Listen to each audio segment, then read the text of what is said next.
Hello! We are back with a new podcast. This is number 7, and we are moving from our S theme swiftly into another great consonant, L, and we're going to talk about loneliness today. And we are also back with good audio quality podcasts today compared to yesterday's podcast, which has happened in a tiled bathroom. Loneliness. Yeah. What were so striking about the topic of loneliness that you wanted to talk about it? Well, it's been a topic in the UK. It's been a topical topic in the UK recently because, as I said to you before, there has been an MP appointed in Parliament. What is an MP? Member of Parliament stands for. Okay. So basically there's been a politician, there's a new role created for someone who should always be watching, not watching, I was looking at my own feet there. Okay, rewind. It's basically there's been such a huge problem with loneliness in the young and in the old in the UK, like a chronic issue, that there is now a new official position within Parliament, the Minister for Loneliness. And yeah, it's been talked about so much. What's this minister doing? Well, it's a bit kind of shady and not particularly clear what they're up to. But I think the idea is that it's someone who's, in the same way that we have people who are basically their job is to keep an eye on what's going on with like the homelessness in the UK. It's kind of the same thing. It seemed to be as chronic a problem as alcoholism or homelessness in the UK. Yeah, whereas then I would think, naively maybe, that something like homelessness. That's a big one. Homelessness can be, or is usually addressed in the same way, like in a precise way. Like there are certain points you just work through to address.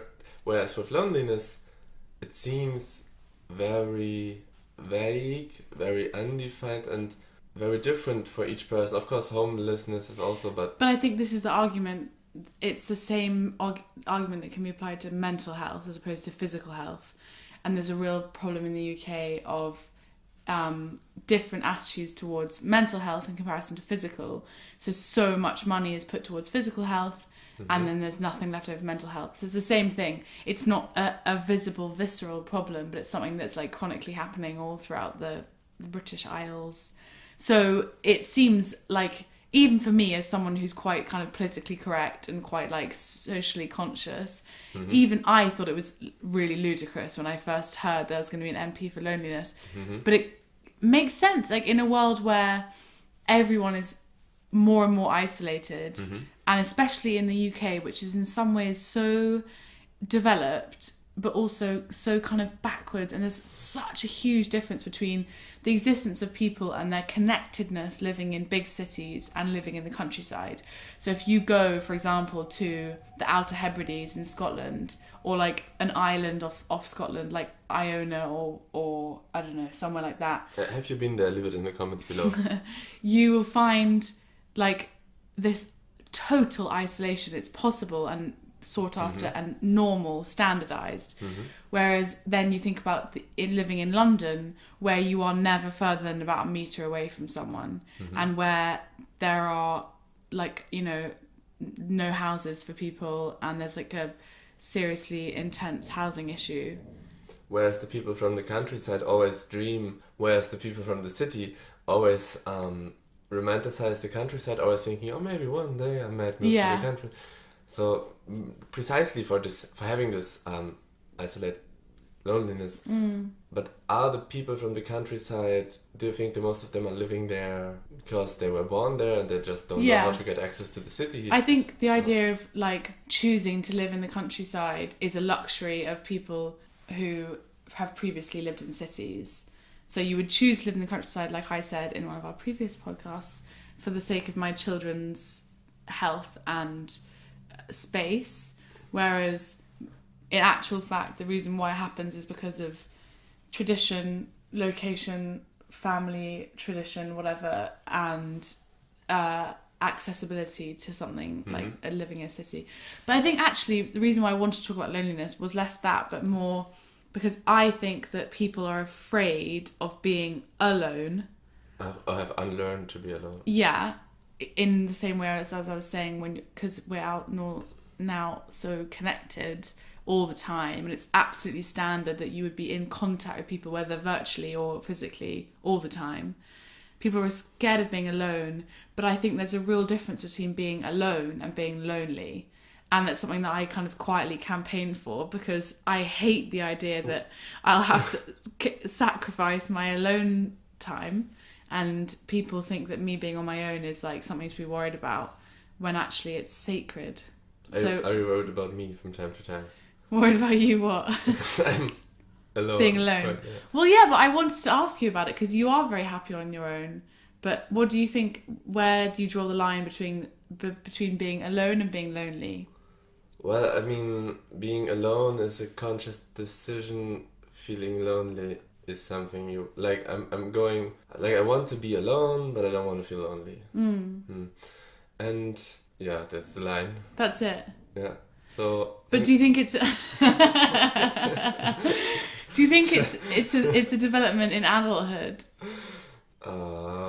What do you mean? You mean when I was a child, You wanted to be with people more when you were a child. Well, I of course haven't reflected in that sense. There wasn't this Distinction. Yeah, you know where I come from. We say distinction. So Sorry, I didn't mean to out you on the podcast. No, I would feel alone, of course, but then I would just think like it would be just like an inner drive that would tell me I have to meet people to make it stop. Okay, I'm going to quote you, and you can cut this out if you don't want me to say this. But the other day you said to me... I love being quoted. Does it make you feel like you've published lots of books? The other day you said to me, making the decision to stop socialising 2 months ago was the best decision I ever made. Mm-hmm. Please will you explain that to me, because it keeps me up at night. Well, I always felt that socialising, great thing, but it sounds like very flat, stupid answer now, because I'm right now not in the mood of thinking like so profoundly, but just that at some point, like socializing is not the ultimate thing to do. So it's not, and even now on the weekends, because like 1 year ago I was just looking forward to the weekend because then this was like the peak of socializing, and this would be the best thing of the week, and from there it can only go down again. Mm-hmm. But at some point when you socialize, you're doing most of the time the same, and when you then just live as maybe a lot of people even in bigger cities might do it, just live to socialize, I always need the time to kind of progress and develop myself in order to then re-socialize. And at some point, this was maybe a bold statement of it was the best decision of my life, but it just kind of opened up a lot of things. I have been alone before in my life, but it's really something that I had to learn to make sense of, to make sense, or to kind of use the time for me, and not just sitting at home waiting until people again. So maybe that's the distinction. Now it's out of choice, and before maybe it wasn't. Mm-hmm. It's definitely out of choice, and it's... Well, I imagine that it will change, hopefully also. But do you understand why it's like, or do you care that it's alarming for me when you say that? It's definitely, it's also alarming for me. It's just that right now I feel good about it, but I will think possibly in 5 months that what the beep has just been wrong with you. Yeah. But it's just like I just have this inner drive of doing at the moment, which is not fulfilled in any way by having too many social activities. And if I have, then they are probably connected with doing something. Just as we do the podcast now. And yeah, I guess that's the kind of... But it sounds alarming, definitely. Well, it's only alarming because it's not... Yeah, it's alarming because you in every other way are like a sociable and confident human being, I think. So it's like, yeah. Maybe. But maybe it's only alarming because I'm trying to relate it back to me. So it doesn't matter if I'm just spending time with you on my own. Whereas if I ever think like, well, maybe I could merge two worlds together, that's when it starts being a problem, I guess. Merge two worlds together, like if you're not wanting to be social, but I want to be social, then that's where the bridge breaks in half. Well, why? I mean, at which bridge? I don't know. But I'm speaking in riddles. I mean, it's not interesting for people in the podcast to just listen to like how I feel about you hanging out with my friends. So, which has happened once and was a big success. But I mean, I'm kind of then, of course, other people have the desire of being social, which is a normal thing to do, and what I'm performing here is just like. But I think I don't know. I think maybe I'm actually just envious of your ability to just completely write it off and yeah. It has been outspoken. No, I think that's exactly what it is. I don't even need to hide it. Like I've had phases where I've tried to not be sociable, and people get on your case immediately, and they're like, "What's wrong? Why are you doing this? What does this mean? You need to see people. This will help you. This makes you better. You thrive off it." And you're like, "No, I really need to try not to see people for a while."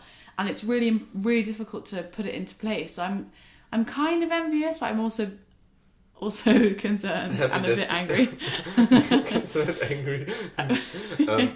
But I think it's something that, like, people I usually meet, they're kind of like, but thinking maybe that it's their fault, that they have done something wrong, or I'm on a crazy trip whatsoever. But it has nothing to do with anyone else. It's just me trying to accomplish something about what I don't really know what it is, but I have this drive goes in a direction, and I just have to follow it. And if I don't do this, I will be if I socialize now at the moment quite a lot, I would always think I should be somewhere else. Which, by the way, check it out, the podcast about leaving, which should be released by now, which makes this podcast actually to the 8th one. Oh, this is the 8th one? Yeah, should be. Sorry, that was a bad intro. Okay, I have a question for you. I have a question for you. Do you ever think of yourself as being lonely? Yes, of course. And what does it feel like? What does it manifest itself as? I just want to socialize.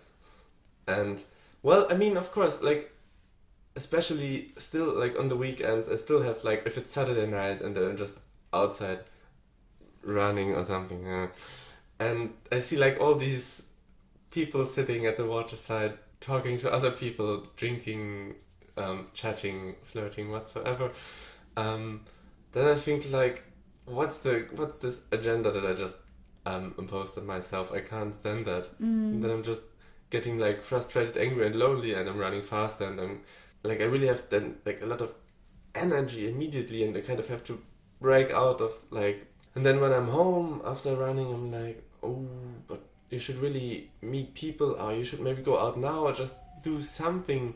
But then I also think it's like some inner strength thing, because I know on the next day that I will be happy to not have left for drinking somewhere, but then because then I can just start being productive, whatever that means, but I can just be myself, doing the things I want to do without having other things interrupting me. So there's the idea that to socialize is in some way to compromise yourself. Well, I guess so. It's more also like kind of this pragmatical thing. Like sometimes you're in the really mood of. So sometimes you're in the mood you really want to hang out with your friends or sit in a certain place in a certain bar for just like this atmosphere you will need it in order to be productive or creative again. And sometimes you think it's just too troublesome, or it will be the same as usually. Sometimes the one and the same thing can be stimulating, annoying, like it's kind of really thinking about the advantages and disadvantages. And I don't think so that such kind of drive as it just overcame me now will happen a lot of times in my life. So I'm really making no compromises. Just few. Maybe. Have you had in your closer social group or in your kinship whatever, someone that has been suffering from loneliness in the really kind of medical sense, that treatment was required. And well, I think loneliness I wanted to say speedment. does what do you mean? Uh, I think loneliness, leave it in the comments below if you I think loneliness normally gets put under the bracket of depression or yes. Social anxieties, and I have friends who've struggled with it, but I think actually that probably from my group of friends, it would more likely be me that people are trying to tell to like just come back and get involved in social things. Yeah. And before I came to Estonia, I had lots of people who were quite worried about whether I was just going to come and not talk to anyone for 11 months. You? Yeah. How would that happen? Which I know seems unbelievable because you can't shut me up, but I think the extremes of what creates the desire to be on your own. Yeah. So, did you also come here to seek loneliness? No, not at all. Did you come here because you left loneliness? Yeah, I was more lonely in my really busy university with loads of people that I knew really well than I have been here. Mm-hmm. Spending way, way, way more time on my own. Isn't this old Robin Williams quote where he says, the worst thing is when you're in a crowded room? In a crowded room? Because then it comes back to, I can't figure. It's like the idea that you could be in like a crowded room at a party and feel like the loneliest person in the world. Yeah. But when you're on your own, you can feel like there's anything you could need is right around you, just in yourself. And the first feeling... I do agree with that. I know that that's like a great cliche, but I think I do agree with that. Hashtag me too. Yeah. But I like really when you're in a party and you're very sad and you're just standing there in the middle of the night like a sip of water. It's nice somehow. There's because I think there's so so much tension, and when I say tension, I don't mean like physical uncomfortable, but like there's a vast like plane of material and interest and food for thought to be gained from being the wrong thing in a situation. So being at a party and feeling deeply antisocial, or being in a closed and like socially pressured environment and feeling really inappropriate, like you want to be really rude or really antagonistic. I think there's something really special and precious about those moments, and so I try not to interfere with them, and I try not to dampen them as much as I can. So that's why I tend to be one of each extreme. So either I'm like being really, really loud and making loads of jokes and trying to make sure that everyone feels comfortable and, you know, talking for everyone else, or I'm being completely silent and like drinking my sorrows away, or not, just being like a vegetable in the corner. Like a little leek in the corner. Yeah, we don't want to slice the mustard here. No. That definitely does cut the mustard. But do you do this on purpose, being either one of those? Or not on purpose, no, sadly. It's just how I am nowadays. I was thinking that... it's always how I've been, I think.